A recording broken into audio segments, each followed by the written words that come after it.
So welcome back, everybody, to our Be Better Club as part of the Ethics Ambassadors Network for the Center for Ethics. We get together every 2 weeks for sessions like these. I'm really grateful to you all for spending an hour with us today. We've got a schedule set up, and I can talk through that one more time really quickly, just so we all know what's happening. Once I find it, wait for it. Last week we did our first of these graduate student-led sessions, and we talked. We heard from Lakeland Taylor, who's here with us again today, about a project she and I did over the summer on public commentary and communication ethics. And today, Marissa Salas from our UCF Techs and Technology program is going to talk about, generally speaking, tweets and power, a project she's working on related to ethics, and in this case, presidential federal level tweets. And then George is up our next session, October 13th, to talk about a predetermined topic related to ethics and corporate culture, yet to be determined topic. And then October 27th, Jose is up talking about research ethics. Sterling's up November 10th, talking about religion and healthcare, the work he's doing as part of his master's program. Dr. Kugler, you're up on November 21st to 24th to talk about, whatever you'd like to talk about. It's fair game. And then December 8th, I've held aside for myself to see where we stand on COVID-19 and social justice. And we might have other things to talk about there too. And I will reiterate something I said our first session, and that is, right now, these are bi-weekly sessions just for the sake of time. But if we need more sessions, or if the folks want to join us and talk through topics, we will do that too. And the last thing to say, since everybody's here, is just that I'd like to start recording these and sharing them on YouTube. So I will, of course, not share if any one of you at any point says, I said something I really would not want public, these won't be shared. But I really think the thing we're modeling here, this idea that we can talk together from various perspectives about ethics, is something that's important to share. So that's my rationale. But again, just let me know if that becomes weird. All right, Marissa, turning it over to you. All right, well, I'm setting up still, so I can keep talking for a little while. Because, it's like I have notes, but, it's, I want to show this slide share presentation without going crazy, but we'll see how that goes. All righty, Well, if you can pull that off, I'm impressed. Impressive, right? Yeah, if you, yeah. Thanks. The crazy part or the slideshow part? The slideshow. If you could pull off putting slides up on that. When you told me you had the Be Better Club behind you, I said, oh, I got to do something. It's pretty fancy, yeah. Yeah. It was very nice. I had something behind me, and then somehow it went away. So let's see. It's the only time we get to experiment. Me, anyway. Exactly.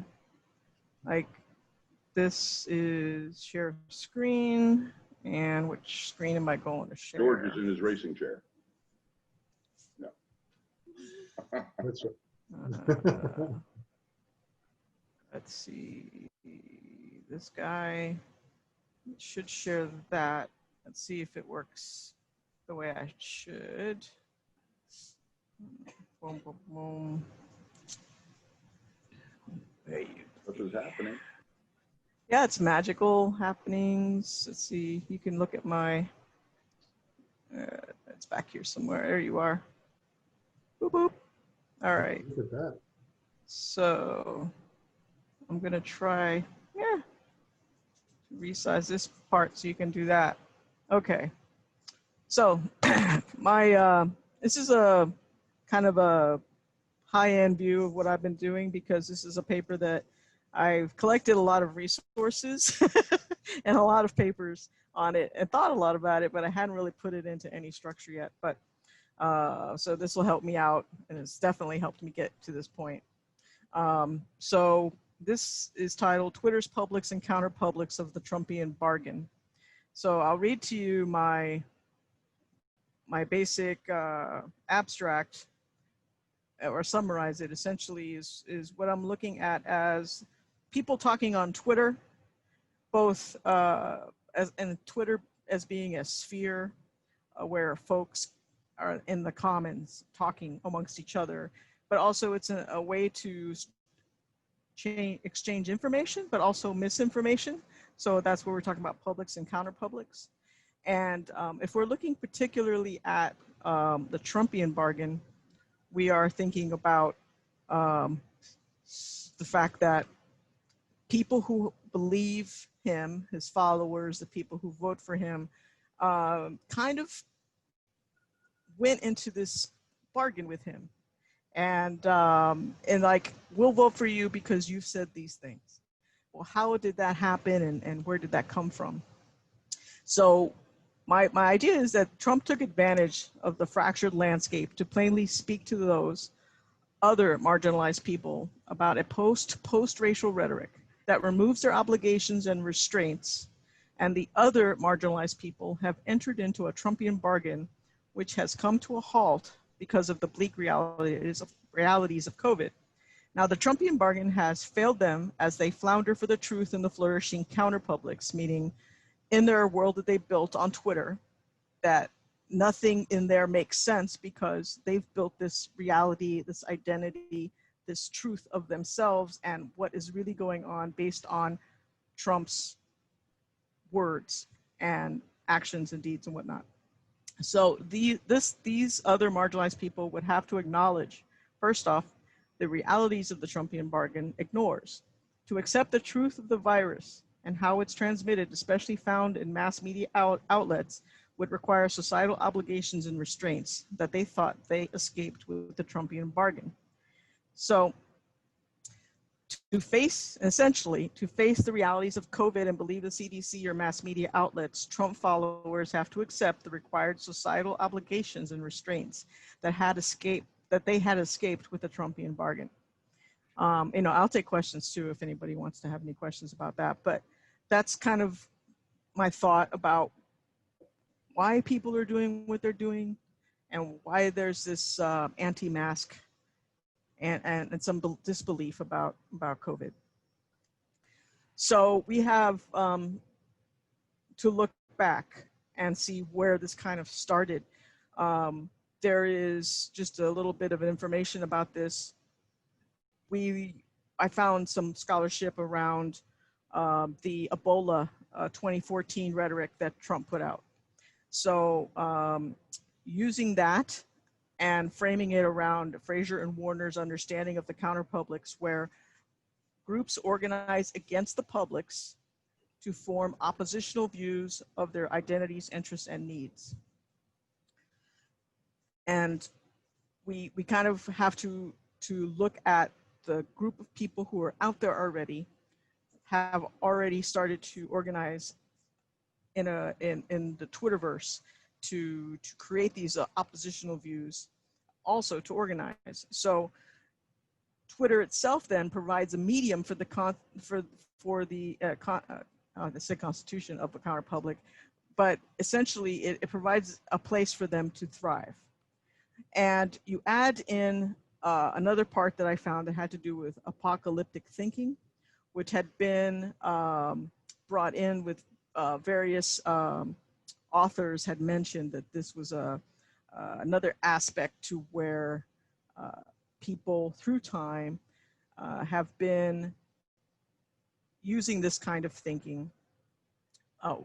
And we've experienced it in our mass culture through other things that we've gone through, and including like Y2K and swine flu.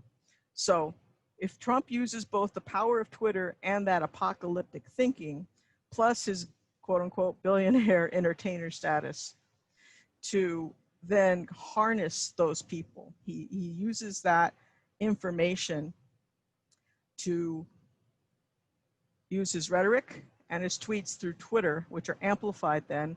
Again, the studies were showing how this cyclical event happens through Twitter. We've seen it, some of us have seen it, that the media takes these Twitter pieces of information and then reiterates them, especially was doing this during the Ebola crisis. And then the one study said tweets collected and discussed amongst various political and media outlets resulting in a likely change of opinion, which ideally can take up to 5 days. So there is an actual structure that they have found and seen that when Trump tweets, how long it takes to kind of go through the Twitterverse and the various discussions, and then actually has a mass change of opinion through using actual media outlets. Here's an example I found of what major media outlets often push tweets about Trump's false statements. You have 70% that all other tweets about Trump remarks, and you have in the red 30% tweets about Trump remarks that reference a false or misleading statement. And then you look at the pie chart that says, and these outlets often let Trump's lies stand uncorrected. So we have 65% tweets referencing a false or misleading Trump statement that did not get disputed.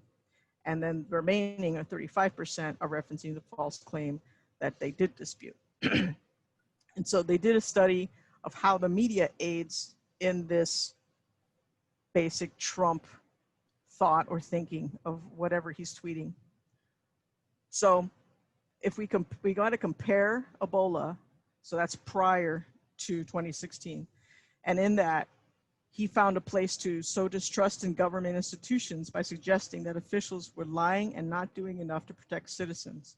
Trump noted that to prevent an Ebola crisis, American officials needed to ramp up their preparation efforts by issuing a travel ban, halting flights from West African countries. And many of you may remember that time. We all had lived through that, but what was going on Twitter was probably not as examined as it is now.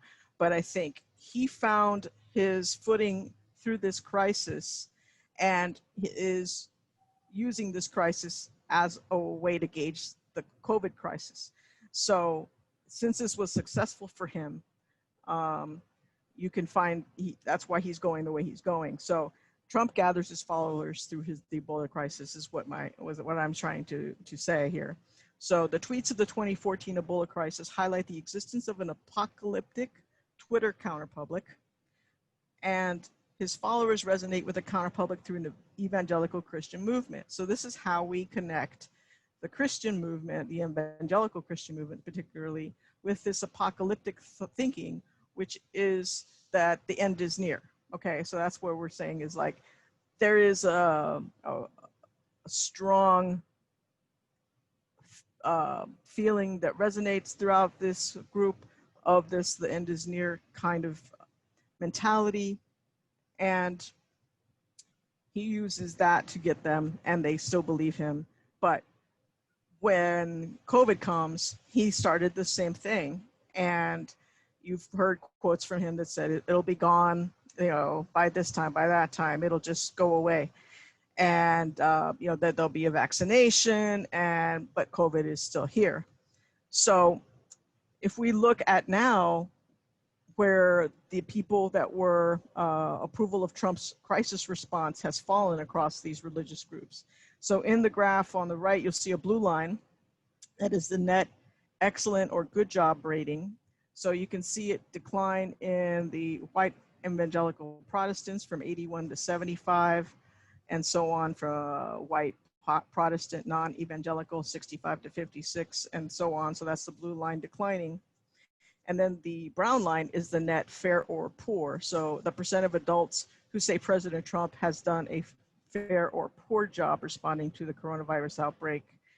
And obviously you see the line going up among white evangelicals that he's, you know, continually doing a poor job there, from 19 to 24% and 35 to 43%, the white Protestant non-evangelical. And you can see the other remaining groups all saying he's doing a fair or poor job. Over time is getting higher, excellent or good job is getting lower, or in the case of, looks like in the Jewish respondents, you have pretty much a level response. So facing COVID, will they accept the restraints? And that's kind of what I started with. My theory is that the virus continues to make clear the need for masks. The mask requirement, including where it is supported and not supported, will be the indicator of acceptance to restraints. These are the societal restraints that they have been allowed to disregard in Trump's world. So I wrote a paper for a class that went into the concept of cancel culture, which is prevalent on Twitter. And I think if we look back here and talk about societal restraints and cancel culture, it is an outcropping of this pushback. So there is an opportunity to use cancel culture. It's another thought that I had, to use it as a shaming situation, which is what essentially it is. So why we have seen the resurgence shaming online in the form of cancel culture was my question. Due to the useful nature of shame in a societal context, social norms and values are maintained in society. And by keeping society within the bounds of the values we've agreed to, shame can act as a check on the powers of our democracy.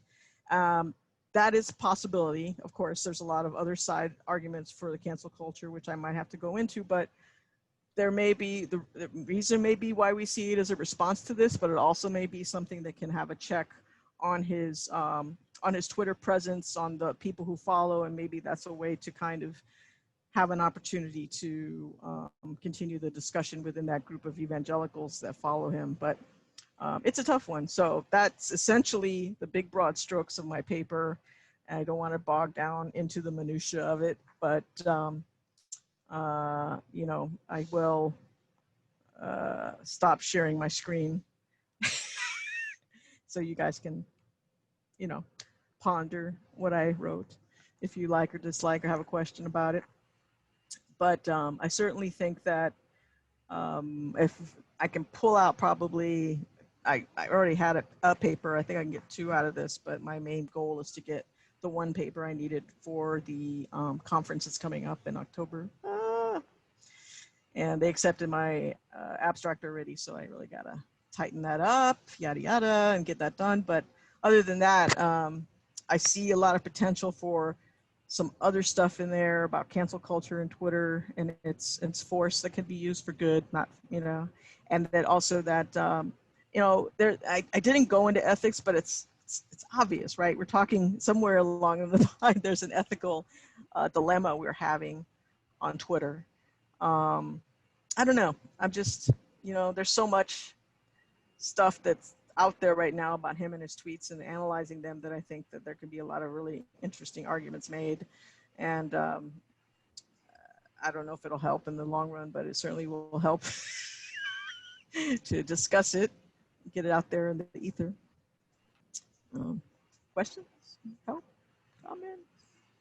Yeah, I guess my first question was kind of like how you were defining counter publics. Just like how are they different? How are they different from trolls, like versus like actual unintentional counter public?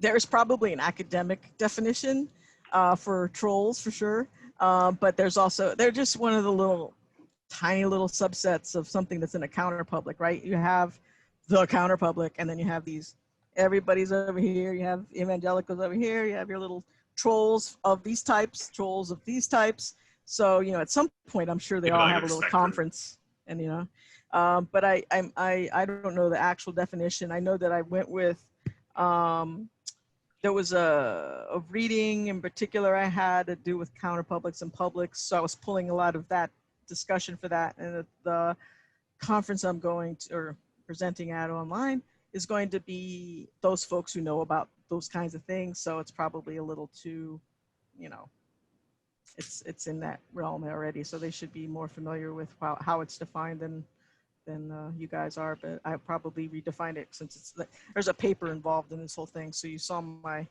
broad stroke type of explanation, but I'm sure we can talk about all the fun stuff if you want to for hours. Yeah, George asked a really good question, and I had written a similar note to myself, because I see a lot of students use the language of either counterpublic or publics, right? And so I wondered, Marissa, if you thought about the relationship between a counterpublic or the counterpublic and multiple publics.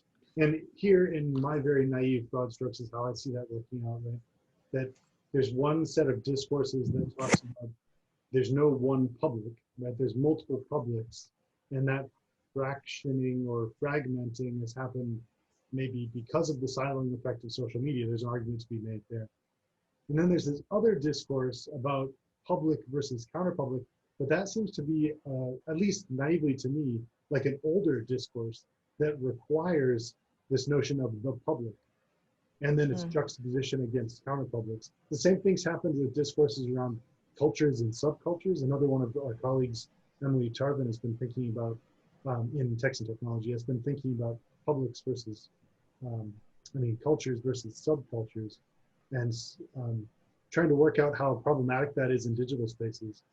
I mean, I grew up in an era like where there was mainstream music culture, for instance, and then I got into like punk music, and then like, you know, straight edge music, which was a response to punk music, and these were all like big national level movements, basically, right? Cultures and subcultures within the domain of music. And nowadays, it seems like things are much more fragmented, so it makes more sense to me to talk about multiple publics. And I saw Lakeland nodding along, and Mickey too, so I wonder, I'm going to shut up a little bit and see if you guys can chew on that for a second, because you all know more than I do here. Nikki, you wrote something?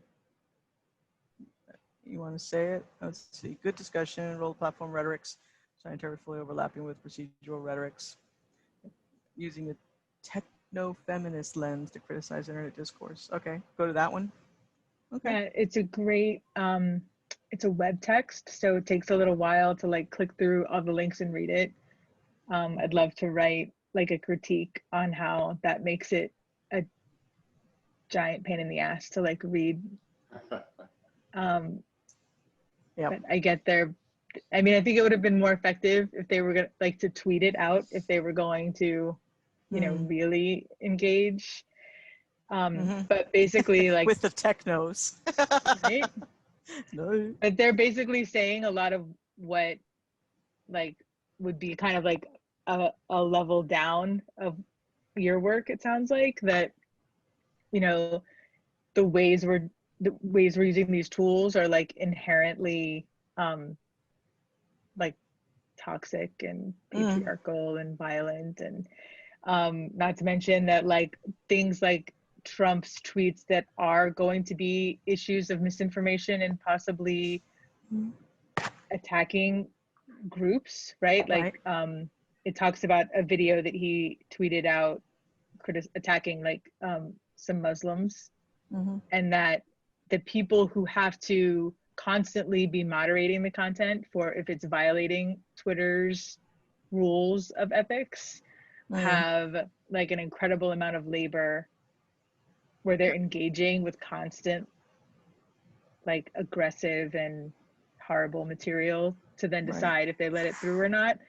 But because Trump adds so much dollar value to Twitter, he is not censored, you know? And they actually, in this article, they gave a dollar value of $2 billion, I think, to Trump's value to Twitter, like Twitter as a corporation, which like, what the hell, right? There's an article, will Twitter live without Trump? You know, yeah, because I mean, it's really, is Twitter a corporation? I mean, we know, yes, it is, but like Twitter likes to think it's a society, like it's a culture, it's a public, and that's bullshit. You know, it's a corporate entity like designed to make money, which is what it's doing, regardless of what people are like being ground up in those gears. So, thank you for sharing your work. I loved it. Hey, I appreciate you guys listening to me.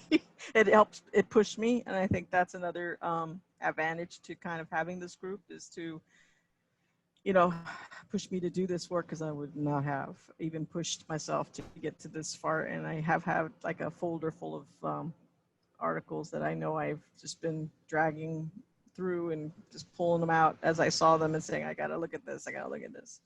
And now that I've done kind of a really broad sweep after that, I feel like I really got to focus because there's so much.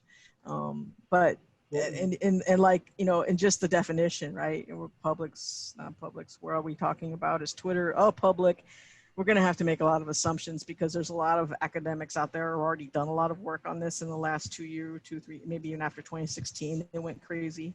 And so there's been, you know, kind of pinning all that stuff on those folks so that I can get to my main argument is going to be my key, because I really want to go to like that part of it instead of having all this higher other level stuff, just kind of like focus on my argument of like, is this what's going on?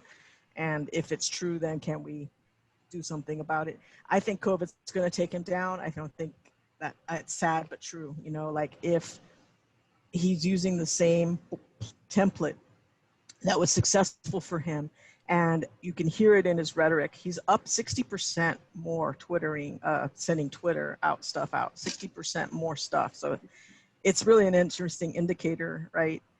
You can see that some of the rules changed as well to allow this open stuff in Florida, and all of a sudden he has a thing going on in Sanford. So Trump's coming to Sanford, you know, so it's kind of like, you know, our state is doing what they can to make it so they can have this open air craziness going on in Sanford, which, you know, it's all just great. I don't know, but I think that mask part of it is an issue that, you know, is an indicator as well, like where masks are allowed, when they're not allowed. You know, I just don't know how to frame that, but go ahead, Sterling. Well, I think I've talked to, am I free to give my opinion about this whole COVID thing, Dr. Beaver? Of course. Yeah. Okay, I'm on the front line. I don't blame Trump. I don't blame the other side. I don't blame politicians. They're going to pull and tug and do everything. The tests are bad. We're doing bad tests. Where I work, we have 7 platforms, and none of them are as reliable as what you normally would do for a developed test. The platform, I tested parallel the quickie test. Okay, we had positives with the quickies, the PCRs were negative, and vice versa. So you never knew what was what. We decided to trash the quickies at Advent Health, and the competitor picked it up and is offering it because they can say we can give you a fast test. So we have 7 tests. So the tests are bad. Secondly, that's probably not even right. The hospitals are getting a kickback. They want people to be positive for COVID, but they don't want their condition to be COVID. Okay? Right? They want the underlying, they want COVID to be the underlying condition and treat what's bothering. If you fall off a ladder and you got to get shoulder surgery, you're in there for COVID, and your COVID was positive before you're in the hospital for COVID. And they're very clear on that. They get money for that. Now, if you truly have COVID and you're on a respirator and you're getting intubated and everything, you're going to go through that money like that. But we don't know who actually is dying of a heart condition versus COVID, because everything's, and I saw a politician in Illinois, she stated, no matter what, if you have COVID and you walk across the street and get hit by a car, it is a COVID death. So that's 3 compounding errors. Tests are bad, the hospitals want negative employee COVIDs. Okay, they don't want us to, in the beginning, they started out, we're going to test the employees. No, that's no longer, and they got to the point now where unless you have symptoms, come to work. Because that, for a time, it was if you had exposure, don't come to work. But now it's, we got to have everybody at work. We can't take it. So that's 3 compounding issues right there. So the numbers are bad.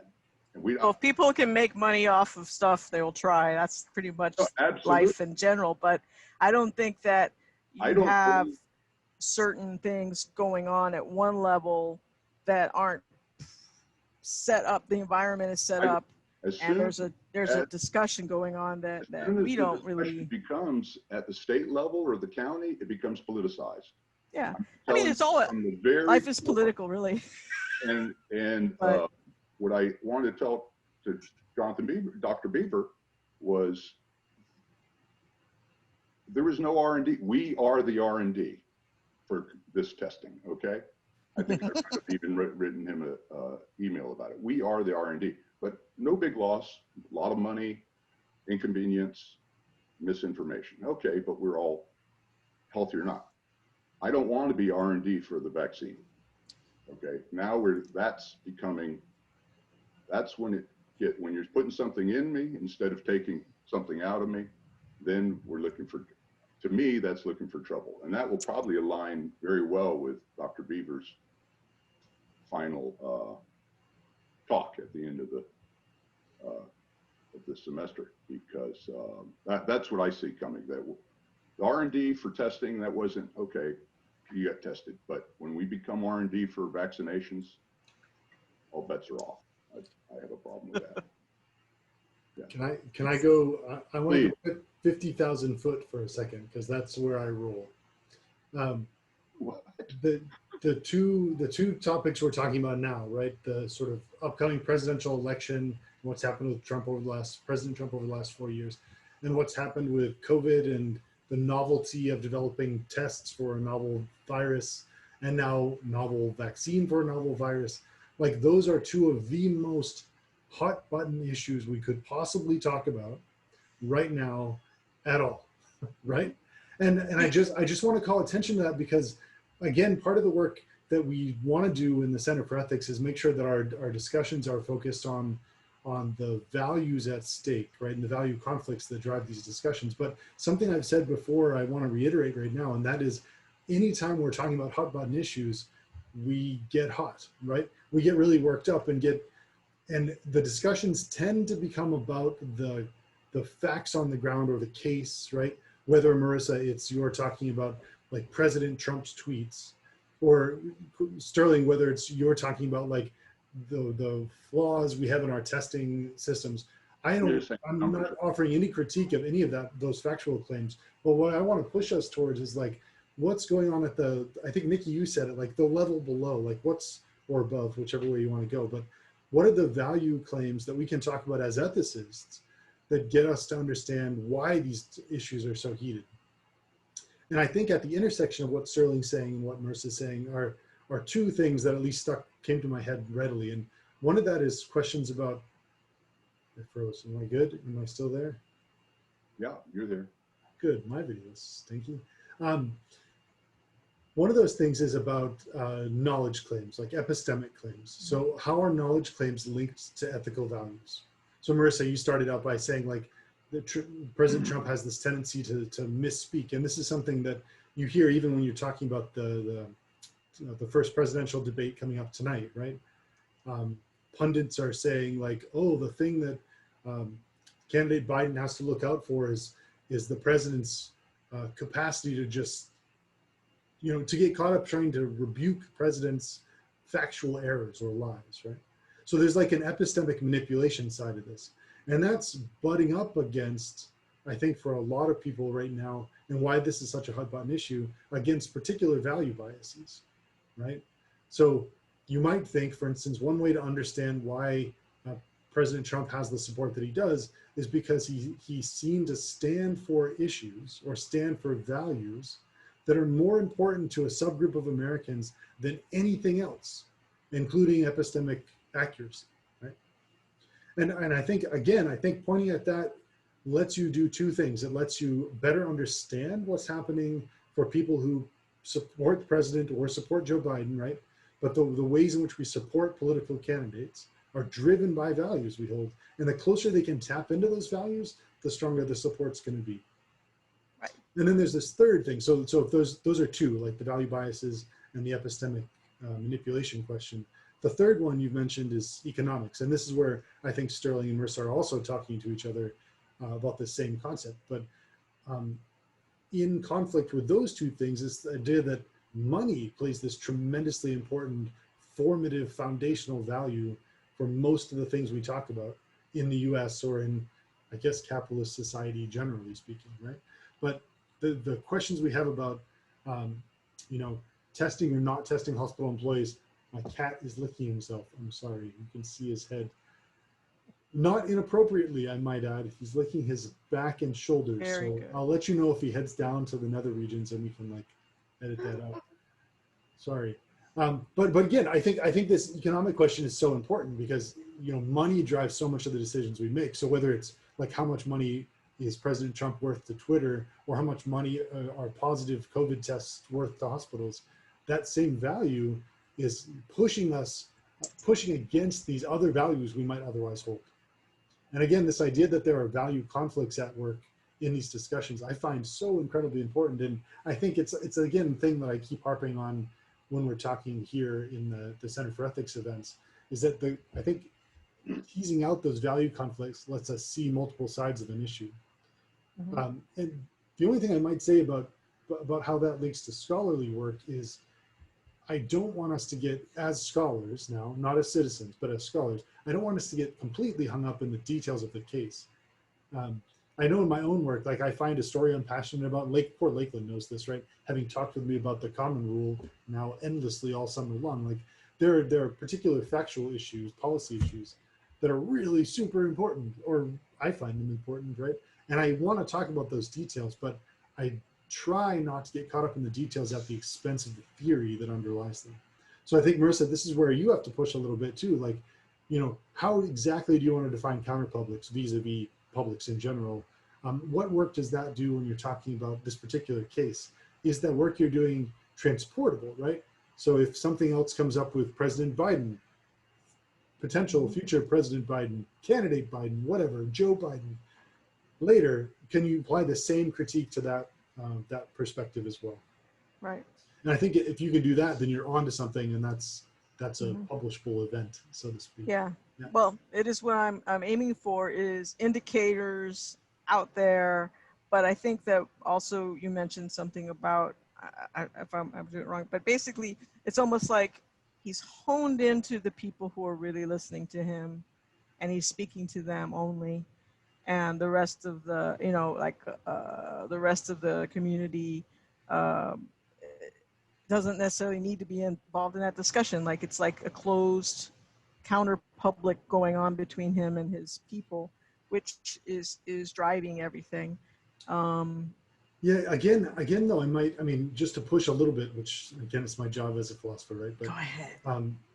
Again, you might think like it's weird to call that a counter public, because the idea then would be that it's not the public. Right, that there's only one public, and that this is the counter public, right? And in fact, I think it's not quite that. I think there's multiple publics going on, and like this is why you see, like, I don't know, I saw on my social media feeds this morning, people are posting now like conservative Republicans against Trump sorts of things, like I supported President Bush and President Reagan, but I'm voting for Biden or something, right?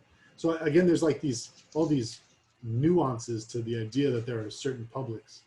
I haven't worked very carefully out in my own head, like what's going on from a value perspective there. You know, I think you're completely right that the president is talking to a very specific group of people and doesn't care to try to be traditionally political and appealing to a broad swath of the public, quote unquote, right? Or multiple publics. Instead, it's focusing on this one very vocal group. And it's very interesting, because I used to do a lot of fun politics stuff, and that's exactly what we want. You know, when you're a political analyst or you're working on campaigns, you want to find those people. You want to engage with them, and you want them to do what you've asked them to do, which is vote for you and encourage and support your policies and everything like that. So I think it is an interesting thing and helpful as well if that stuff is able to like wrangle around and figure out how is this really working and how can you do this or not do this. But I think a lot of people want to do it for their own people. I mean, I know that's the goal now, is to replicate this for us, replicate this for me, is probably being asked everywhere. And in terms of a political strategy, I mean, that makes total sense. But like as an ethicist, I'm thinking, okay, so yeah, but what value is driving this sort of extreme fractioning, right? If you think about past elections, the things, the issues, the values that divided liberals from conservatives, if you want to talk in those terms, on the applied side, we're like the abortion debate, right? So what's the value of life and where does life start? That's a really fundamental value. And that used to orient the difference between conservatives, like staunch conservatives and staunch liberals, right? And you used to be able to point to specific issues like that, or specific values, like the value of life, for instance, as a thing that differentiated groups of people. And in this instance, like, it seems like that's shifted. I mean, again, maybe naively on my part, it seems like it's not that easy anymore to find the one value or the one issue that divides the public from the other public, right? It's like there are all these people. It seems like there are a variety of reasons that are opaque to me still for people feeling very, very strongly about a particular candidate or another. And I think the more clearly we could work that out, the more clearly analysis like yours would work out, right? We'd be able to say, oh, well, the reason the president's tweets are having this kind of effect are because of this group of values, right, that divide the country, right? I have a point, if I may, Jonathan. I'm interested in learn a lot from the notion of thinking about value and value framing. And when you talk about values, you talk about kind of from a perspective of individual beliefs. So here's a group that's part of a public, and the assertion is that they may have some common subset of values or one value. But I wonder if the identification with that group is maybe less about common values as opposed to being part of that group is the value. In other words, the reason you might identify with a political group is because of an us-them mentality. I don't like them. That creates the value of belonging with this group. It's not necessarily an underlying set of common beliefs. I mean, even within, if you really drill down and ask liberals, independents, conservatives, what their values are, you'll find a lot of inherent conflicts, right? I mean, you'll find a lot of people who are conservative who would normally be in favor of fiscal policy who are in favor of support during COVID to rural populations, right? Or you'll find conservatives or independents who are for small government, but on the abortion issue are pro some sort of federal mandate that may control abortion or control access to federal funds for women's health issues. So you'll find these dichotomies. And so I wonder if identification with these groups now, as reflected on the Twitterverse or other places, is less about individual values and more about the intrinsic value of being part of that group. Yeah, that's really well said. I have lots of things I could say, but do people have thoughts about that? The value of particular values or the value of being a member of a group and how that might play? I guess like kind of going off of that, it's almost like the value of being part of the group, but also the fear of being excluded from the group. Like that's kind of the only value you really have in a lot of cases. This is completely like anecdotal in my experience, but so I grew up in a really conservative Catholic family, but I myself was gay. So growing up with my parents, it was a little bit of a kind of a situation where like my values and their values didn't align. And especially when I was younger, that was my only choice. Like if I was to come out, I would lose my support system. I would lose all the connections I had. And so until I got to a point where I could truly be independent, that wasn't really an option. It was kind of the only value I could have. Yeah, that's an interesting reflection, and I think you're right that it may be in some ways less about the value of identification versus the value of not being confronted with lack of identification, right? Or yeah. The other thing I wondered about, well, let's continue this. I don't know if anyone else had any comments on this issue of value of identification. Yeah, Lakeland, go ahead. Slightly, yeah. I think it's interesting too, though, because it's not necessarily that. What I see and what I think is really interesting is this whole idea that even an individual's personal values are not necessarily being reflected, and even their group values are not being reflected, right? And yet they're still buying into or subserving those values for other things. So for instance, what I'm really getting at is, a lot of his President Trump's base is, white, evangelical, Protestant types of people who comprise the dominating culture in our society right now. And yet, his rhetoric and his thinking and his actions go against a lot of the fundamental evangelical Protestant values that they would otherwise align with. And so to me, it's very interesting, this cognitive dissonant justification that you have going on within these groups of people, right?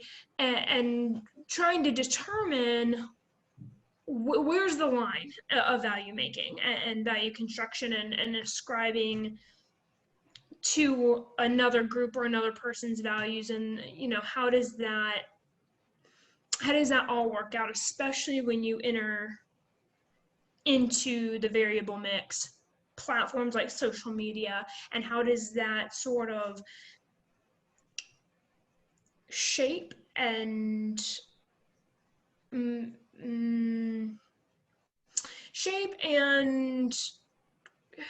I'm trying to look for a better word than shape, but like shape somebody's stance on a topic. Inform. But not even inform, because this is something stronger than informing, right? Like this is something where, like, if it were any other person, like if this were the same rhetoric given by any other person in any other space, the same group of people might be abhorrently against it, right? Abhorrently against the person, abhorrently, but they're not. And I think that has a lot of ethical implications and it's just an interesting space that we find ourselves in right now, is what I'm trying to say. I'm sorry, I've talked a lot and really have said nothing at all, so I'm gonna stop. No, that's good, Lakeland. I think the idea that there's something, I mean, one of the things I hear you saying is that there's something going on due to or in the context of social media that allows these dissonances to be more visible, right? And as you were saying, looking for a word of shape, I was thinking of like mold, right? The idea that we can pour ourselves into a new form. Our content is supposed to stay the same, but the shape it takes is something different. And it's weird. And there's a lot I know our text and technology colleagues read a lot about the way social media shape and reshape and mold and remold identities. And that I or you or anybody now, especially younger generations, can have multiple identities across multiple platforms. The idea that the values, we can find communities, things are so fractured, we can find communities to speak to one particular value. And that might be sometimes normally in conflict with another value I might hold very strongly. And yet I can have an identity over here and an identity over here, and both those things can work at the same time, depending on how many platforms you can use simultaneously, but you get the idea. Yeah. Is it morph, mold, morph into? I don't know. There's lots of mold. Close synonyms that we could play with, but the general idea, right, is that we're something like reshaped. Yeah. No, I think that's right. Well, I think one of the things that I read. Sorry. Go ahead, Sterling. Always go back to the squirrel on the tree. The squirrel on the tree. Yeah. It has. Tell us the story of the squirrel on the tree. No, I'm just saying morph, shape, mold. We could always go to the squirrel. Yep. Depends on your perspective. The squirrel on the tree. Yep. Jonathan, next year we're going to have to change the symbol for the center. Instead of the knight behind you, it might have to be the squirrel on the tree. Squirrel on the tree. I had a couple of thoughts. I think I'm a big fan, although I'm a scientist, I'm a big fan of the humanities, because there's so many things that we can learn from the humanities disciplines, and one is history, and I wish I knew history better, but I think history does repeat, and we're seeing that. And I see that we're in a profound situation because of the profundity of Twitter and electronic communication, but we've been here before. So, for example, the notion of epistemology and knowledge or counterfactuals, this whole issue has played out in our US history. I learned recently when I started reading the Federalist Papers. There was a huge counterculture against adoption of the Constitution and the Constitutional Convention. And so there were, the Federalist Papers really were, the set of writings of three major proponents of the Constitution, writing in opposition to the counterculture at the time that was busy arguing that the Constitution as it was framed was going to undermine states' rights and so many other things. And that was a big Twitterverse, much, much slower. And not everyone was reading it, right? So not as democratized. But the question arises then, are we really seeing something new, or is it just, cultures and countercultures on steroids? Is it amplified by the speed of electronic discourse, or is it fundamentally different? I think there are some differences. I think there are feedbacks involved. The Federalist Papers are short in terms of writing, but they're long form relative to a tweet.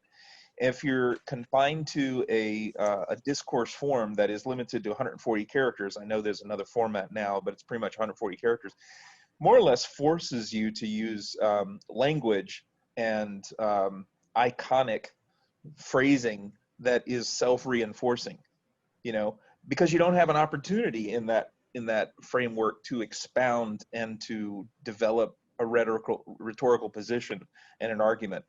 So in some sense, it becomes positively reinforcing. And maybe that's different, but otherwise this notion of cultures and countercultures has been there before. I would also say that I'm older, but not so much older. And we don't have to look back very far to maybe find arguments that there's not as much dichotomy as we might think in some of the positions that evangelicals, are accused of adopting. It's not just about the last 4 years in a Trumpian era. If you go back to kind of the 60s and the 70s and explore the prosperity gospel, you'll actually find, I think, a lot of the origins of some of these dichotomies. So in some ways, you have to ask yourself as you interpret the current events, whatever they are you a bottom-up or top-down historian? Is the history that's unfolding due to the individual? Do you blame Hitler or do you blame the people? I think that's an interesting perspective because it defines your framing, and it really, I think, even defines maybe the social imperative, or the values and the positives and the negatives that might come out just associated with how you think about the values of an individual maybe leading a movement, or really our individual societal values, and maybe in some ways, if you don't believe that Twitter is a great way to advance our arguments and you engage with it, is that a value right there? Is that a value play? So I think there's a lot of history here to unpack, and maybe I'm being an optimist saying we'll get through this, whatever this is, because it's happened before. That's well said, as always. And I should take the opportunity to say how grateful I am for Dr. Kubler's co-leadership of the center, because working with somebody from science as a chemist and I want to say obstetrician, optics person. I'm really grateful for Dr. Kubler's thinking with me about ethics. It's really great. And to you all as well. These are such fun sessions for me. And I hope they're useful to you, Marissa, and everybody else who presents. It's just a chance to think through the values that underlie our work and inform us. And I think the more of that, the better. And I've said that again and again. But this slogan that's up behind me is, I still think, really important, because I think acting in the world and acting better in the world are fundamentally what we're supposed to be doing as academics and as citizens and as people. And I think we can do that together through conversations.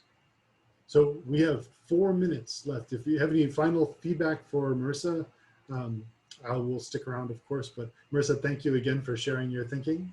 Hey, no problem.